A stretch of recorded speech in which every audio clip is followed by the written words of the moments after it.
Hello, everyone. Welcome to Real Hello. Talk Food Safety with Tia and Jill. Hello, everyone. Welcome. We're so excited that you're here. Of course, we do this every Wednesday at noon Eastern Standard Time. So we're excited to see you again. Please write in the comments where you're calling in from. We would love to say hello to you. And we look forward to this conversation today because we're talking about jumping ship, right? And when the right time it is for you to leave an organization where you feel like things are burning. Because Jill and I, when we came up with this topic, we were really talking through like, okay, this is something that's really real in food safety and quality because it can get hard for us, right?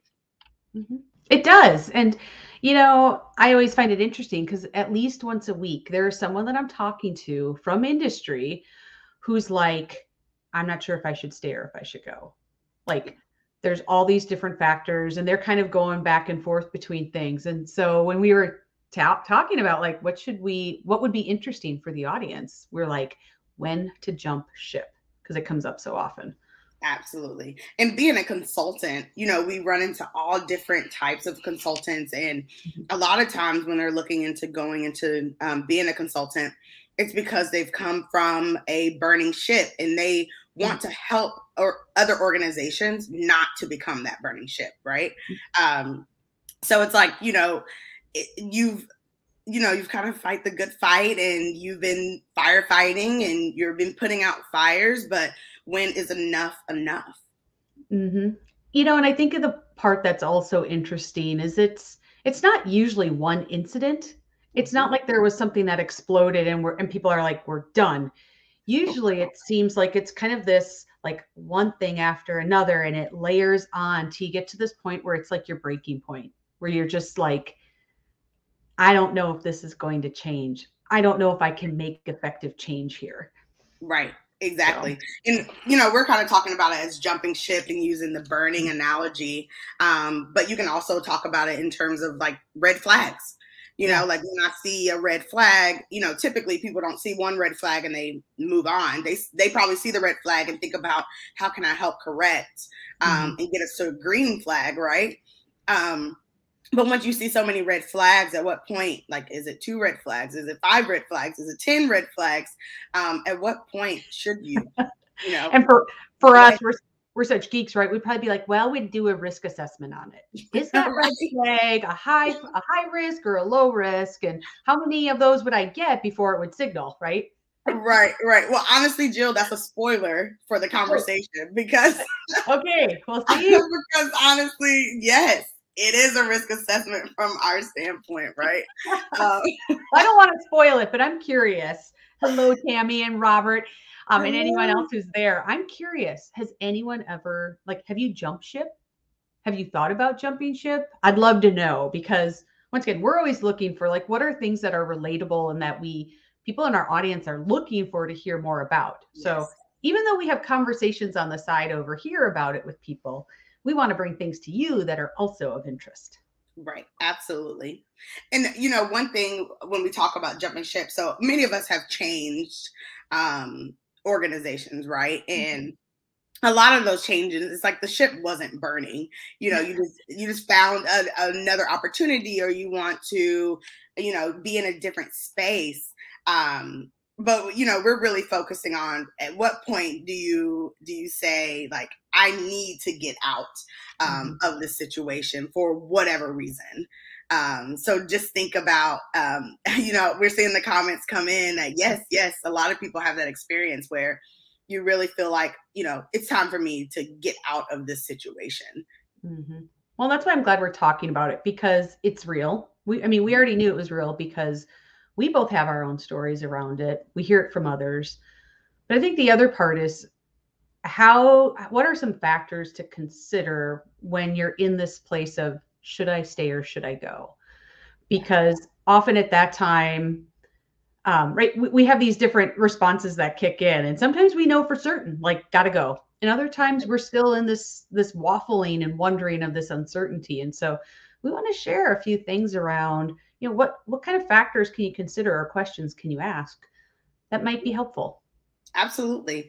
And we've also run into people who, felt like they were on a burning ship.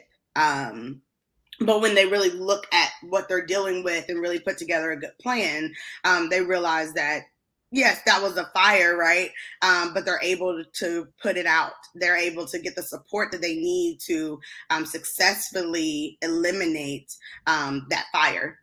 So, we'll also kind of walk through that. Absolutely. And I'm chuckling, Corey. I should have known. We should have just invited you on because you would have some really good stories too, I bet. So, and insights. I see you've jumped from 2 burning ships. So, right. Woo! I love it. I love it. Christopher, welcome. We're so excited for you to be here. Yes, we want to hear your thoughts around the topic. And Robert, it's always great to see you. Yes, work-life balance. That is a big one.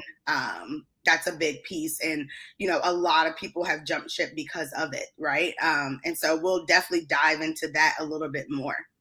Absolutely. So I love that. So if you are new to Real Talk Food Safety, we are Tia and Jill. We're really your go-to team for food safety and quality leadership and culture. So this topic fits in well around, when you're trying to build a food safety and quality culture, a big piece of that is maintaining your workforce and ensuring that they are motivated, empowered to make decisions and drive those culture improvements. So this fits into exactly what we do. Our business is around building a sustainable food safety culture, not just programs. So we believe it starts with you. And we know it starts with you. You're the food safety and quality leader that can make sustainable food safety culture happen. So through our weekly LinkedIn Lives, we talk about the real thing that's happening in our careers, in our spaces, that's preventing us from implementing a food safety and quality culture, a sustainable one. We want to help you walk through it, talk through it, and give you some tips along the way. Mm-hmm. And I think today it's really important because, we all recognize that in food safety and quality, we are talking about human lives, right? That's what we're doing. We're protecting human health. And we know that. But I also think, do we consider the huge responsibility that this is in terms of we've all seen that there are criminal charges that have been brought up against companies and people who are working in organizations, and they're doing the work that we're doing or different aspects of that work. And we are in this constantly changing environment when it comes to like regs within our industry, but also this litigious society that we live in. Things are always shifting on where blame goes and how that looks. And so the more we talk about this and understand kind of what it looks like and where we can go with this or what we maybe need to do with it, I think is only beneficial for all of us.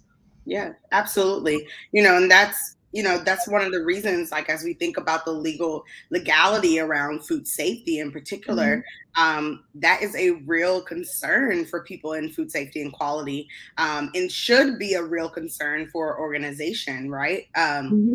We've seen, like you said, we've seen those examples. And so how do we protect our organization, but also ourselves from going down that legal path, especially if we feel like we've been putting out fires along the way? Yeah. And right, we've all joked about, right? We're asking someone to do something or putting in a program because we don't want them to go to jail. Right. We've all used that type of thing. Tia, you've talked about that. That was even one of the like litmus tests that you did at one place. Yes. And so, we're kind of going to that next step in there too about it's not just that, but there's more behind it when we talk about these burning ships or that consideration. Right. Absolutely. And you're right. That's something that, I've talked about it, in a joking manner, but then also, that real. Yeah. And that culture really understood that this is a real possibility and this is what we're trying to prevent. So it really helps get things into perspective on, am I going to go to jail for this? Can we, and not even just that, but if someone wants to challenge our programs, do we have enough data? Do we have enough documentation? Are we thinking through all the possibilities that we can protect ourselves? if we need to go into court, or walk through the legal system. All those things are so important, and things that we think about, right? Because that's our role, but really also helping our organizations understand that. Because you're right, Christopher, like it's overlooked. It's overlooked when organizations are thinking about, how do I get more cases out the door? How do I sell more product? How do I reach more customers? This is an aspect that has to be talked about. It has to be considered when you are making product that people are going to consume. You know, and I think it's important because, right, nobody has walked in your shoes. And so when we talk about the burning ship, and even today when we share some of the reasons that we hear most often, and even some questions to ask, like, no one can give you that answer besides you. And so we totally understand that our conversation today will not include everything, but we hope that you'll be able to help highlight what are some of the other parts that maybe our audience should take into consideration. So the other part, put hashtag live or hashtag replay so that we can come back and comment on your comments or ask questions and follow up on those as well. Yes, absolutely. So we do interact with the comments afterwards. So that's great. And then these, these lives are really recorded and we post them on our YouTube channel, on our Catalyst YouTube channel. So please take a look at that, add comments, subscribe to our YouTube channel, like the videos, because they're up there for us to reference. And then also, if you're not in this position right now and you feel like if you feel, a year down the road that you are in this position, you can always go back and listen. Absolutely. So you know what? I think we should jump into what are some of the top reasons that we hear people talk about jumping ship. Absolutely. Absolutely. All right. So when we talk about the top reasons, so the first one we want to walk through is professional growth. So a lot of people is really thinking about, I'm in my current role. I want to look for a new role, but my organization is not really giving me that professional growth. People think about jumping ship or have jumped ship because of that, right? Yeah, and I'm always curious, like Tia and I have experiences on what kind of development we are looking for, but what about you listening into the audience? When you think about, I'm thinking about jumping ship because, either I'm stuck or there isn't another role here for me. Like, what is it that you're looking for? And what kind of development do you think would be most beneficial to keep you from jumping ship? And I think it's important because, I had to find a few stats on this because even though we hear about it, I was shocked to hear Clear Company reported that 74% of people say that a lack of professional development prevents them from reaching their full potential. Wow. That's crazy. Yeah. I used to always say, like, we have all these adults in these human brains in our facility. Like, we need to use all of it. Like, if we're going to be better than we are. So I was shocked to hear 74% of people say, nope, not at my full potential. Yeah. And I mean, when we even think about like the monetary value that provides, right? 74% of people are, don't feel like that they are working at their full potential at all. And they want to, right? Like they want to work at this full potential. That's the reason why they jump ship. So if organizations focus a little bit more on that professional growth, then they'll have people stay longer. They'll retain their talent, right? Which, shouldn't be such a shock when here, like I said, I was finding some stats. Go Remotely reported that only 5% of companies have integrated leadership development in their companies. Wow. When I hear that, my first thought is, we all know Big Food, right? That they've done some investment in this area, but then does that mean so many of the other ones it's not happening? Right. Well, I think you'll also be surprised with even Big Food, right? Sometimes that integrated leadership development is only for senior leadership. Good and point. That none of the individual contributors or early leaders in the organization, none of those people are getting that leadership development from their company. I mean, that's one thing that Theo mentioned in the comments. His first one is leadership development, so check. We didn't know he was going to do that. Thanks, Theo. But, obviously it's because it's not there in a lot of organizations, especially below the senior leadership level. Mm-hmm. And Tim, thank you for the lead in, because of course the whole reason Tia and I, started Catalyst was because we recognized that our food safety quality community is underserved when it comes to this full development with leadership integrated with technical skills. And so obviously we're very passionate about how do we make sure people are set up for success, because when we see 74% of people say they're not reaching their full potential, that just makes me sad. Yeah, I agree. And absolutely, that's one of the main things that we offer through Catalyst. And a big piece is that I was able to look in my career and I was able to see my engineering counterparts or my operations counterparts go through leadership development opportunities where it wasn't really offered to the quality engineers and the quality managers. People were getting 360 feedback and they had these templates that they were filling out and going through different leadership and management training. But really, food safety and quality leaders were left out of that conversation, especially if we didn't manage a team directly. We were left out of those conversations, those leadership development pieces, which in order for us to grow and move a culture forward, leadership development is key to it.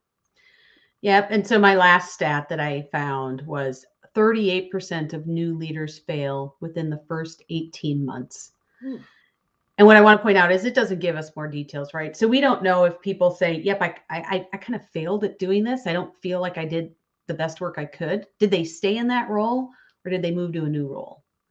And so, right, then this kind of all goes back to that not reaching our full potential. Right. And how do we set people up to have success and keep them, right, from jumping ship, because we've built different skills and they know our culture and there's all these other aspects. But, when we're feeling like we're not set up for success, we're not reaching our full potential, you bet the ship, it may not even be burning, but we're thinking about jumping. Right. Absolutely. Christopher had commented like the biggest fuel to the fires when an organization doesn't support, food safety and quality, right?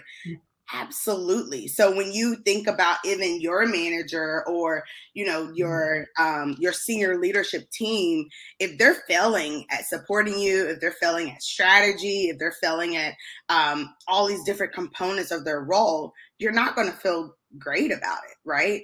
I know all of us and put a little raised hand in the comments have ran into a manager, have seen a manager that was moved into a position or has been in a position for a while and everyone around them know they're not a good fit.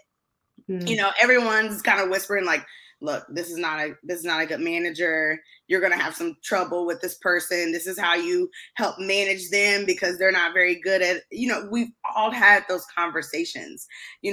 Think about how that impacts you as a leader, as a member of the food safety and quality team. And a lot of people, if they continue to work under a manager that is failing, they'll end up jumping ship.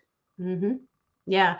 And Tia, I think that's a good tie-in because, right, our leaders have such a profound impact on our level of satisfaction at work.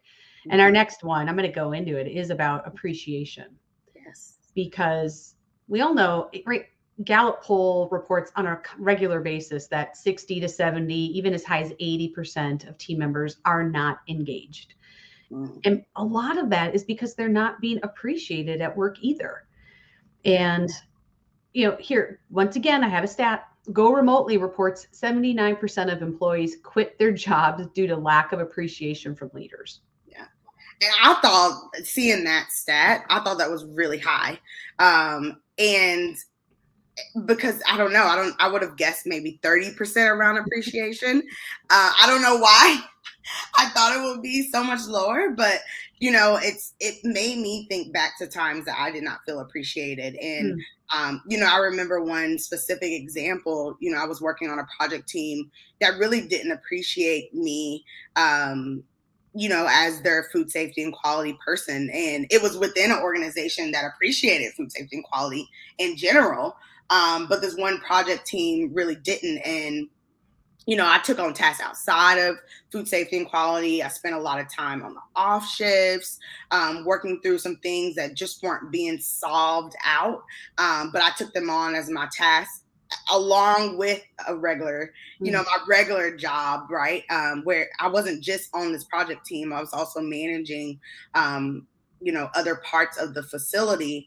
But there were many times that people would talk about the team, but they don't mention my name, or, one particular thing where the whole group, it was a small project team, but the project team had these shirts made, but one wasn't made for me. Right. Oh. And I was the only one, so it's like, but when I think back to that example and that time, I remember thinking that I'm already burned out, right? From taking on this additional project and doing all these additional tasks while still trying to support the organization, as a part of my regular job. I was managing others, so I also had a team. And so I was pretty burnt out. And honestly, that did not make me feel that great. And so when I think about that 79%, and that was just one example where typically I do feel appreciated, right? So I had other examples in that organization where it's like, okay, they do appreciate their people. It's just maybe this is just this one team. Think about if someone felt that all the time during their role. Well, and in food safety and quality, right? We've probably all experienced that, this lack of appreciation, which it's not intentional, but Right. right when everything is running smoothly, nobody sees that food safety and quality, like there's anything going wrong. Yeah. It's only when we have incidents that all of a sudden there's this higher awareness, like, wow, we go to them.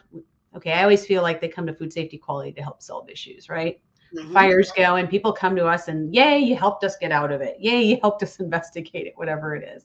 Mm-hmm. Um, but otherwise, on a daily basis, there aren't a lot of people going, wow, I'm so glad that our food safety plans are in order. Wow, I'm so Yeah. glad that we have the right records for this audit. Wow, Mm-hmm. I'm so glad that everybody's, doing their part behind the scenes. Yes.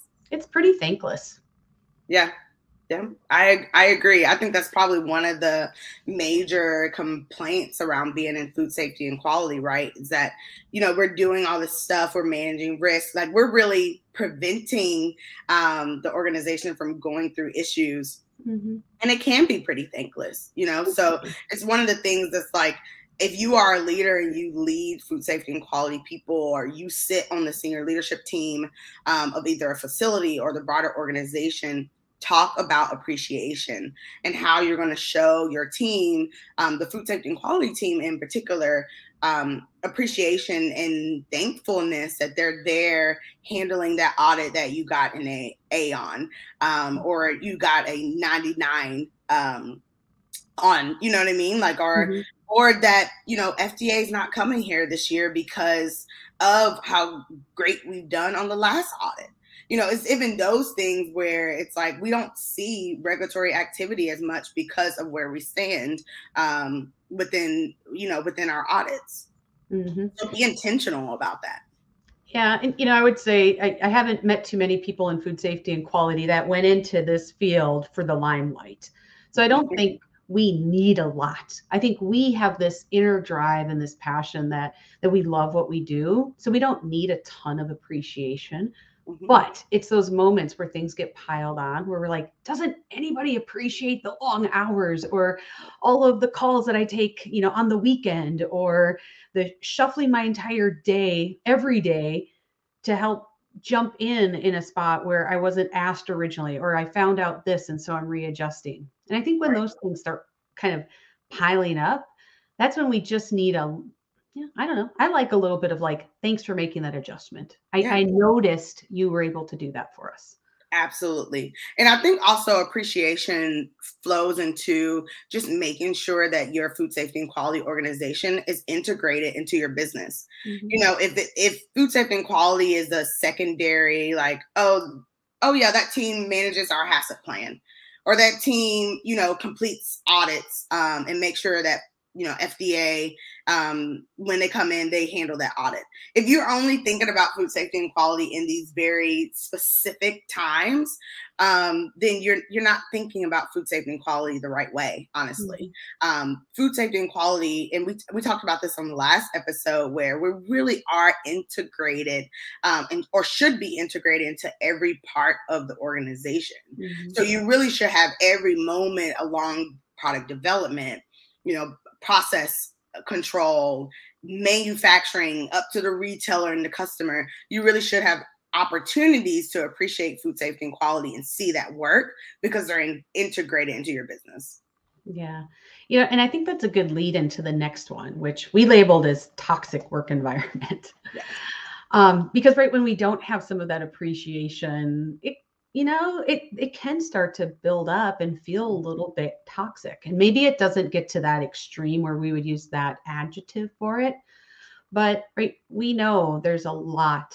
The majority of people are not completely satisfied in what they're doing. Mhm. And 1 in 5 employees are at risk of burnout because of like unrealistic goals or lack of clarity. And that's all around culture. Yeah. Absolutely. A culture is such a big piece of it.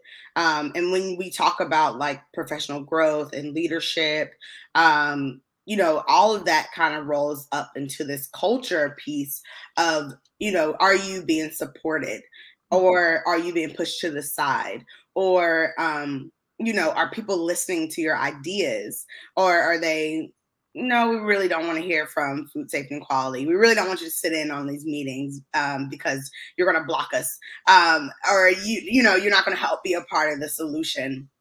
All that kind of rolls up into, do you feel appreciated? And do you feel like, your leadership team appreciates the things that you have to bring to the table, and then incorporating your ideas into the way they get business done into their workflows. Hmm. Yeah. And I always love to hear like, what do people, what is the audience? What do you most appreciate about the culture that you're in today? Or, on the other side, what don't you love about it? Because those Mhm. are some things that I think sometimes we don't even necessarily recognize because we're in a company and that's just how it is. Right. But when somebody else says, wow, maybe this is contributing to why you like it, or maybe why you don't, it gives you Yes. another perspective to go, huh, I can see why I might want to jump ship or I'm considering it. Right. Because Absolutely. it's more about like the quality of our job. It's those are the parts that help us understand part of that culture. And is it structured well? And is it realistic? And does it fill us up? That's important, right? That's what we're all here for. Right. Absolutely. And, I love it when we talk about, um, when we talk about our thoughts being incorporated. I think Mhm. about times where I have been called on in the middle of the night. I've worked on off shifts because of an issue, and all of these things where really I'm working more hours, but because the culture is great, I feel appreciated. People are listening to my ideas. We're collaborating. We're all working towards a common goal. They care about food safety and quality. I felt better in those roles, and at that time than in situations where my work life balance was great. I wasn't being called in on the off shifts. However, no one was considering food safety and quality in product development, and the Mm. way that we're making product, and the way that we're manufacturing it, the way that we're sending it out. Those are the type of things where it's like, even though my work life balance is great, right, the culture just wasn't there, and made me think about jumping ship.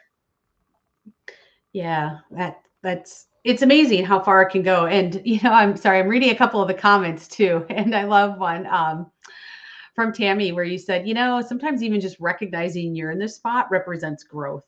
And I do think that's Yes. important. And that kind of goes back to like the when we're sharing, because sometimes we don't even realize that part of what's maybe keeping us feel stuck is something someone else has already recognized. Right. And it is growth, but being able to connect those dots so that you can then make some right informed decisions about what you want to do is really important. Absolutely. And Mm-hmm. Lon Ray, I'm glad you're here. Welcome. He said, what if appreciation is only all talk? Yeah. If it's all talk, it's just not true, right? We can all talk, we can all say things, but in reality, actions represents the culture. And if it's not there, then it's not there. No Mm-hmm. matter if someone says, "Oh, we do appreciate our employees," you have to be able to provide some examples, and that's honestly what the culture is built off of, right? Mm-hmm. Those actions. It is. And, I think it's also important to say, right, we are all humans. Our leaders are humans. Mm-hmm. Some people just are better at appreciation than others. Mm-hmm. And so it is okay to actually like, can you be your own cheerleader? Can you let your leader know how you want to be appreciated and when? So Mm-hmm. sometimes we have to also kind of coach up or teach people how we want to be treated so that we can get what we need. Yeah, And that's I love okay. that because there's a book, right, of like the five appreciation Oh, the languages. love languages. Yes, yes. There's a Mhm. book. We have the five love languages. They also did another book around 5 ways of appreciation or appreciation languages. I'll find it and I'll link it in the comments Mhm. after the live. But we all like to be appreciated in different ways. Like some people, like those affirmation of words, and you need to be able to say it often, of thank you and I appreciate the work that you've done here. Some people like gifts of Mhm. appreciation. Some people like for you to take things off your plate or just say, hey, Jill, I appreciate you. Take the afternoon off, and go and do whatever you want to do, outside of work. Some people love that, so there's different languages of appreciation. And I would definitely say as a manager, I would definitely recommend learning, those Absolutely. languages and what your people, not just your people, right, but also your counterparts and other people that you indirectly lead, how they like to be appreciated. Hmm. And we feel so strongly about it. It's an entire module in our early leader boot camp program Yes. because we often will default, and we could do a whole episode on this. We default to the appreciation we like, which Right. isn't Yes. always what others like. So, Exactly. Thank you, yeah. Theo. He put in the title, The Five Oh, Languages of Appreciation in the Workplace. yeah. I think it's, yes. Yes, it's a great book and definitely something, to read. And It's again, worth this reading. all bubbles up into your culture. And if Yes. you don't have, a great culture and you have a toxic work environment, then you're likely to lead to burnout. You feel like you're fighting a losing battle. Mhm. I know for me, when I was in a toxic work culture, the thing that was in my head is that we're gonna have some type of recall at Mm. some point, and I don't want to be here when it happens. And I've been shouting it from the rooftops. I've been, trying to implement solutions, but no one's really listening, right? Right. At some point, it's around. At what point do I exit, from the organization so that I don't have to go through something that I know is going to come at some point. I don't know when. It could be next week. It could be 5 years from now. But I know if they continue down that path, they're going to lead to some type of recall. And that was extremely stressful for me. I was already burnt out in that situation. And so, like, those are the things again that's around that toxic work environment where Mhm. you're starting to think about, should I leave? And actually, Tia, I put up our professional liability banner because that leads right into it. Because I think when we go into roles, even if we know that the organization isn't a fantastic food safety quality place, we Mm-hmm. go in and know that they need help, and that's part of that whole fun and excitement to say, I can make a difference here. I Yeah. can help make product that's safer. I can help people understand it. Yes. Um, But what happens when you reach a point where they don't want to keep going? And like Tia, I've had a situation, like I've had a couple of funny situations, but one where, right, like we did a whole lot of work and then all of a sudden it was kind of like, well, that's all we need. I'm like, we're not there yet. Right. And I too had those, I had to really consider some of these aspects of what does this look like? And can I help further, or do they just need to move forward on their own? Right. And for me, I had a real wake up call at one organization who was kind of, I'm going to say, kind of in the stronghold of a client. They had a really interesting relationship with kind of how equipment was owned, leased, whatever. Okay. But I came from a place, and this was in USDA, where we used to joke about there's real HACCP, like we really do the work and use it. And then we also had regulatory HACCP, which was, from years ago where you only put the parts in that you want to share because you don't want to be held accountable for all the other parts. I'm not a fan of regulatory HACCP. I do real HACCP. So I was working at this organization and doing real HACCP, and the client said, we don't want that in there. And I was like, oh, you misunderstand, right? Let's talk about it. Let's walk through these options and why it's here. Trying to collaborate. Yeah. And they said, nope, can't be in there. And unfortunately, I wasn't the owner. And the owner said, if they don't want it, we're not going to put it in there. And I was like, look, if I'm not signing the HACCP plan, I can't work here.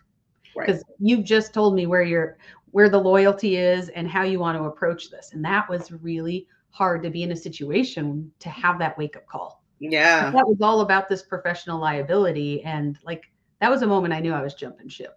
Yeah. Oh, that's such a great example because, we sign our name on a lot of different things and we're happy to, as long as we are progressing, right? Mm-hmm. It's when we're not progressing where it's like, I don't want my name tied to this, because it could, obviously the liability piece on you and, the organization, because even if the organization starts running into problems, who are they going to call? You to have those conversations. So absolutely. That's such a great example.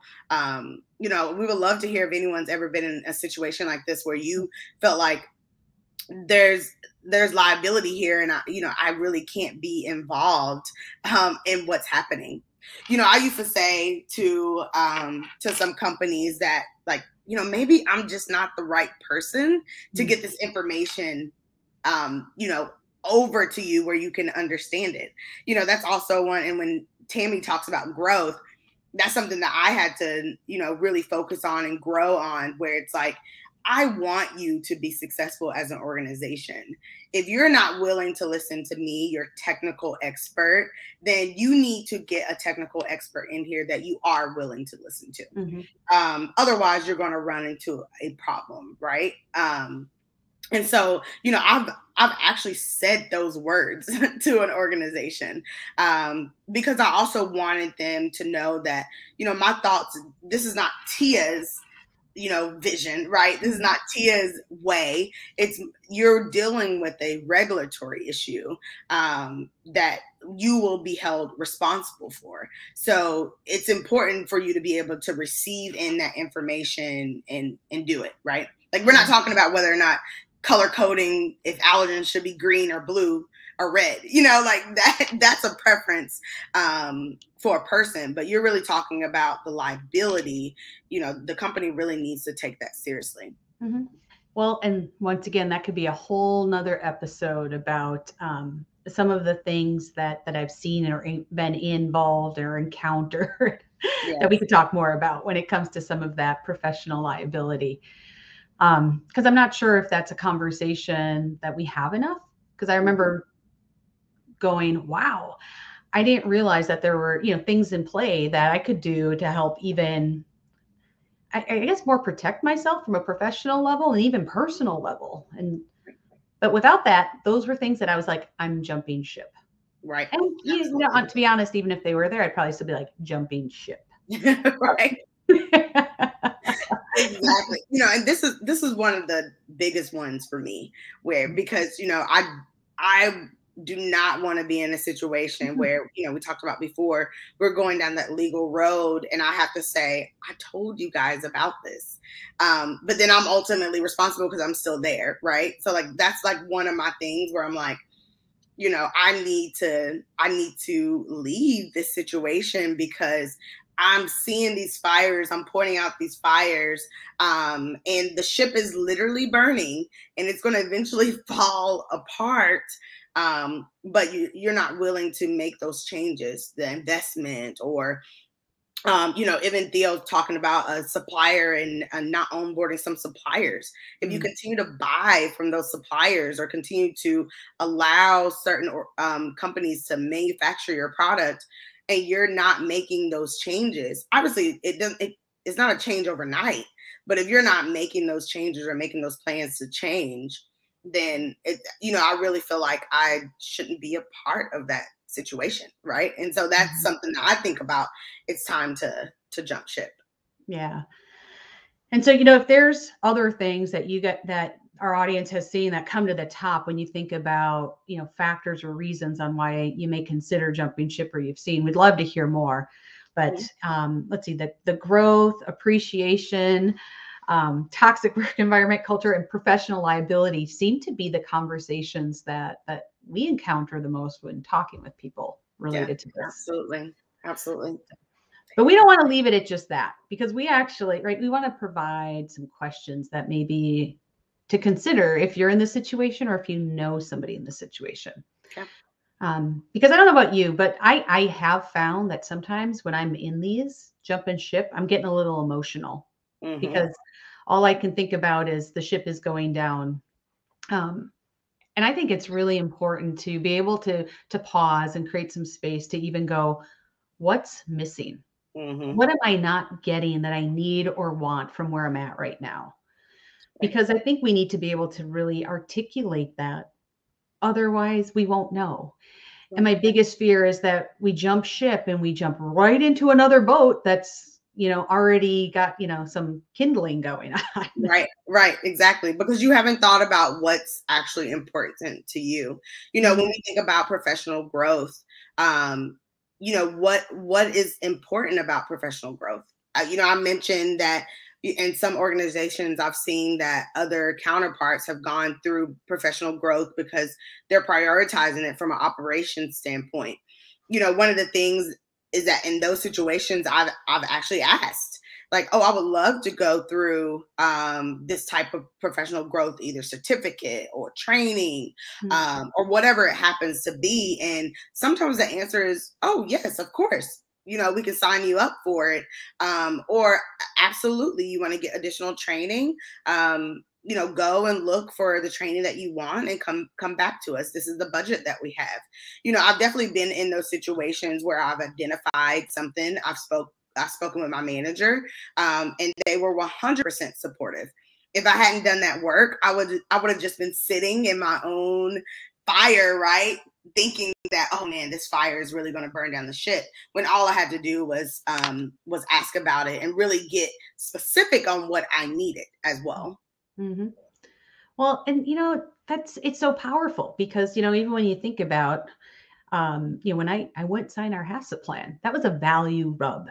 And wherever I was going after that, I wanted to ask very specific questions about the values of the organization and how things played out, because I didn't want to be put back in another situation where I was going to have the same thing happen or something similar.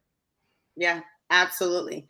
I love that. I think that falls within that professional liability piece on like, what are your values and what are you willing to work through and what are you willing to not work through? And you really learn that by thinking to yourself and having those conversations to yourself on what is missing and what am I not getting, and what are my values. Which really leads into the next thing. When you notice something's missing, what have you done to get what you want or need where you're at? And I'll be the first to say I probably wasn't always as good at this, because right when I've got the you need to sign this HACCP plan, I'm very good at being like, nope. But good thing I was in a spot where I was like, no, look, I need a place where we're going to really honor what HACCP is about and real real HACCP, because regulatory HACCP has a whole boatload of risk that I don't think is the right path that we want to go. Right. So it was about having a conversation to talk about what it is that I need to see, are they willing to even do that? Right. Absolutely. Yeah. I think, it goes back to what I was saying, asking for those things, really, again, like, making sure you've tried some things before, because if you haven't tried these things, then you won't know. But like Jill said, you'll end up jumping into another ship that's burning because you haven't actually identified what it is that you need to get done, or what are things that need to have happen in order for you not to feel that way. I remember interviewing for positions, and because I've already been in a place where I'm like, nope, I don't want to see this, I don't want to see this in a culture, I had very specific questions that I asked about the culture, because I knew that wasn't a type of ship that I wanted to get in. Well, and I think it's important, just like when we talked about appreciation, sometimes it's really an easy conversation because we're all humans. We can't read minds, and we don't want to assume that people know what we need or want. And if we're doing that, then we're not really being fair to ourselves or to them. So how can we kind of stand up and say, here's how I need to be appreciated. Here's how I need this. Is it possible to look at this differently? That's okay. Yeah, I agree. Yeah. I agree. I love that. All right. The next one is, when do you need resilience? And I want to make sure people understand, we're not saying, hey, if you are in a spot where your well-being or it's toxic, like, you need to get out, like that might not be the best time to practice resilience. Right. But we've all had these moments, right, where you're like, I've had it, right? I could quit today and never come back. Okay, but I go back because I need to practice some resilience on perhaps maybe developing some additional skills or learning how to ask for what I need. Yeah. When do those things help us and encourage us to go and lead into that growth that we need versus really those adverse effects that make us go, I need to jump right now? Right. And I think that resilience is around those first two questions, like really trying to understand what you need and trying different things to get there. Right. Because like you said, Jill, we've all had those moments of, you know what, I really could quit today and be happy. Right.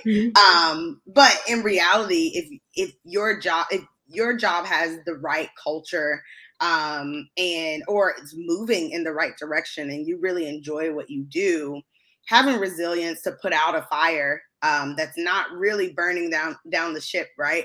But it is a fire. It's a real fire, and you feel it. You feel the heat, but you have the resilience to get through it and to put it out and to eliminate it. That right there is true growth. And I know we've all had those opportunities where it's like, wow, this project or this time in role was so hard, but I came out a better person. I came out a better leader. All that resilience is needed to get through those situations. But the growth is amazing. Yeah. And right, we've all heard growth doesn't come in our comfort zone. It comes outside of it. To get there, there's always resistance. And so sometimes it is evaluating that to say, is this resistance I need or I want to work through or not? And that's a personal choice. That's something that you get to decide whether it's what you want to show up for or not that day. Absolutely. And I will say, as we talk about food safety culture, if you're in an organization that wants to, build a better food safety and quality culture, and you've been tasked with that, you are going to get some resistance. You are going to, we know it's hard to change. It's hard for us to change, right? So we know we're going to get that resistance. We know we're going to get that pushback. We know we're going to have to regroup and come at it at a different angle. So in order for you to lead a food safety and quality culture and building that sustainability, right? Like we see it with Catalyst. We have tools built in for that resistance so that you can be resilient, because we know it takes time. It takes patience.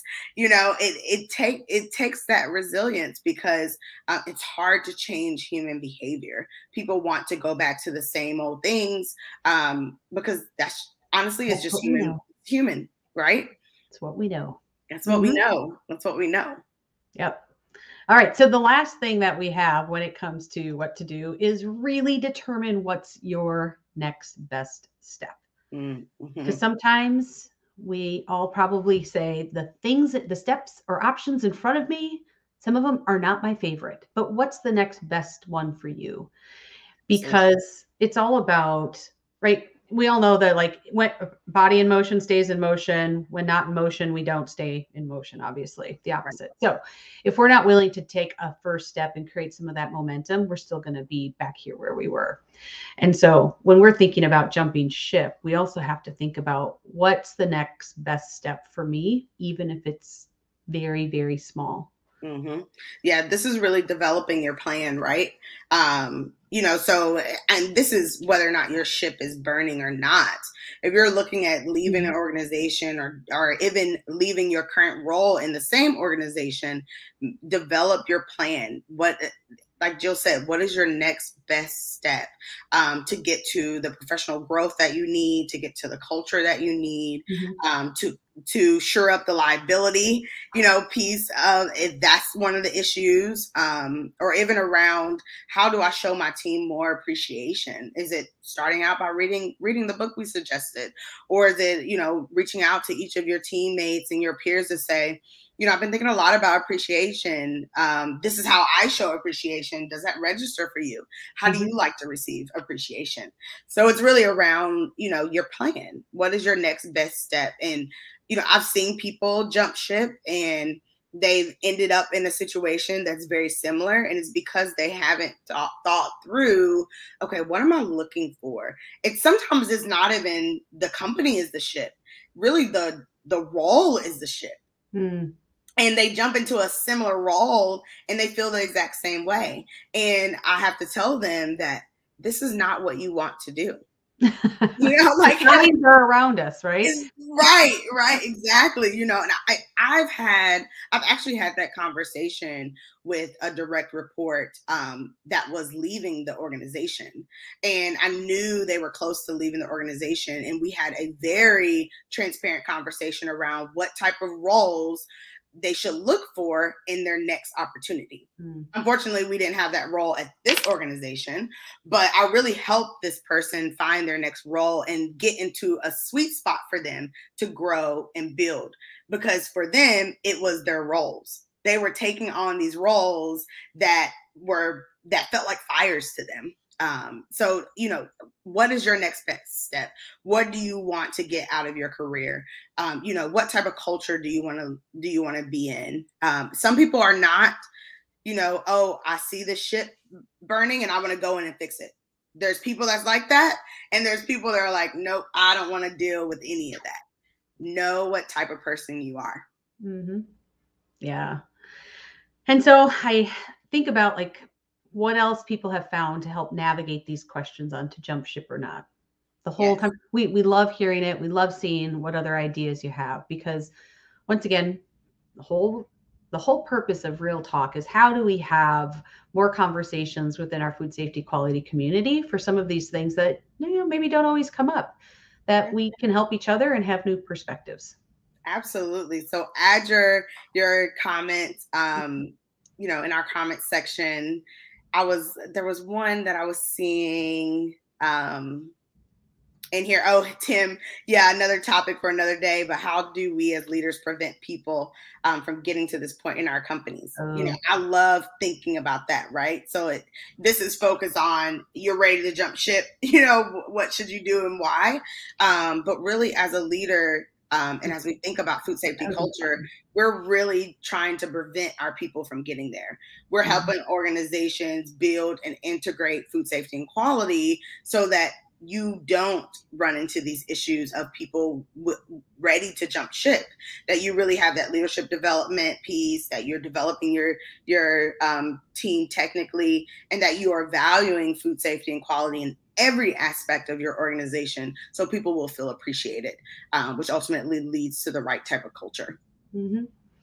Absolutely. And I think, Tim, I think you brought it up earlier about with Catalyst, but I mean, really that is why Tia and I do this, because we know that we have amazing people in this community, and organizations are so lucky to have such dedicated food safety quality professionals. But we also need to help so that we're setting everybody up for success. And we're thinking not just the short game, but the longer game. And so we love doing that work. And so if any of this resonates with you, or if you're ever like, I could use a hand with that, you guys know, I'm going to put up our email. Feel free to send us an email or share your thoughts. We really just like to connect with people. Yeah, absolutely. And we learn from you all. So thank Mm-hmm. you for sharing your comments and your questions in the comment section. If you have more, please add them, because we do go back and comment, and obviously we see them now. So please add them. And we appreciate that, because Real Talk is here for us to have these type of conversations and learn from each other. Absolutely. So thank you all for joining us. We so appreciate you being here with us. Yes. And we will be here next Wednesday at the same time, same place. Thank you, everyone. Have a great day. Bye-bye.